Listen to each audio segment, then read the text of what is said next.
Bulavenaka. I'm Nico Mbalnroka here in Jackson, Fiji. I'm from Monedake, Fulanga in Low.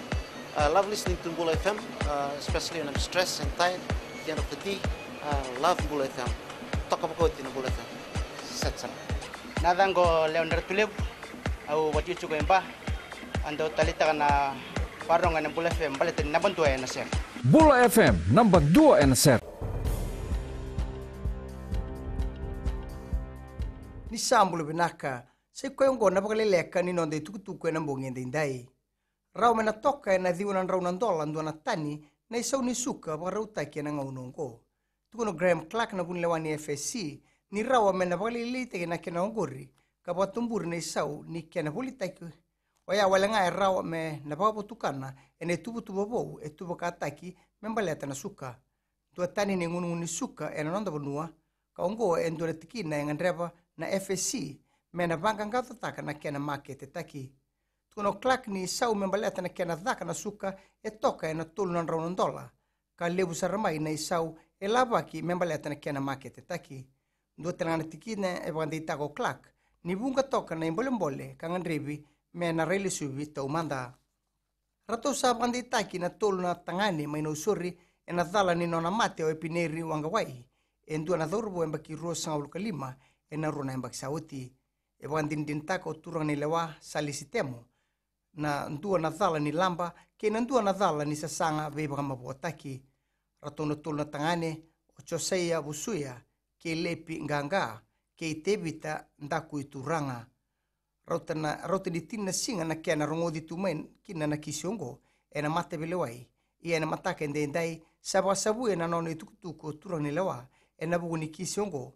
Kakaya ni beba kandindina ke sara e rasuli tukutuku e na kisiongo e okata ni tukutuku ni ali siranandi me wasibi ndondua wako wasibi ni sianga ni sema bua e ndua berato na tangane beitaki se bua na dhorbo ukalenka e tukuna kina mata belewai oranandi ni nanumalesu na nona a reidi rato na lewe tolu na tangane ongo ni rato waka paduki e pineri tiko e na ika tinika wal ni chulai ni runondolu tinika lima.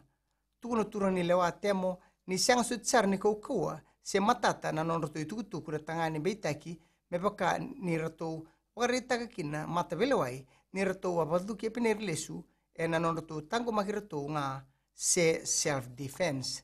Ni mataka e nanga iwa tau ditiko na ken rato itutongi na lewe tolu. Sianga ni saundina ni lori me na some e tambagitiko e na nusibeba e na waruwai. Ngoni tukutuku e wanditako Kumar Sami Gounder na baka ilisi sedaki ni firka. Kakai ni sangatiko na firka me taura na isaundina ni lori mai na banua e boli maikina. Tiko tali e soa na ibadabadaba e na labaki. E wanditaka telangao Premila Kumar mai na matambosi ni ndau boli e na nonda banua ni na ndau maka me andan ding isara bagalo matua na ndau boli e na bugu ni bei lori e so e rayado maingo e viti. Kina gito, rabanga mata na ngone lewa e na Jasper William High School kina kena sangai me tango magitale na idodobi ni Coca-Cola Games veir na lewa e na ambaki ongo. Kebaka e na nono tutale ia sa na ikabati go ni ambaki me na taraki na baka veitarabi na idodobi ongo. E rabanga tapar ni kuwa na ngone lewa ndongito na non rabanga rau nimber ni mua mai na ilako kina korturanga e na bugu ni kena balataki na nonro kornibuli e na moni madha ongo. Sianga walangani rato sangana tango makini dodobi me baka ni rato baka namata talanga kina ken soubi e sone sau vou. Sa toto batatiko e na ngaunongo na lebu ni metali e rawato Jasper Williams ke na kornibuli mai sawani na Andy Dhakumbau. Oya e na tinika lima ia robesi sibtonga e na siliba ka rawata toka e lebu o Jasper mai lau toka.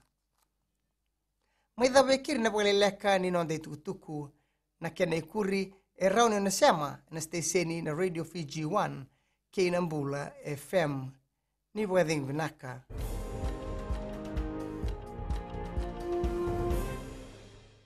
Sa arnayanda oya wo chonen rut kele bai buni moli rakira sa ama pinakantin na dawa ama na Radio Fiji 1 Kalau ngali baga penenu makaya macam na penantarwati ang dawaro na Radio Fiji 1 betul dobai bici oya wo labini na Mbuli mana FSC imba Ondo talitaka na Radio Fiji 1. Nalango Police Matawalu, Susunemba, ang bulabat may Radio Fiji 1 Emba. Na Radio Fiji 1 nandumoy bitin na po ang gahan ni BNN.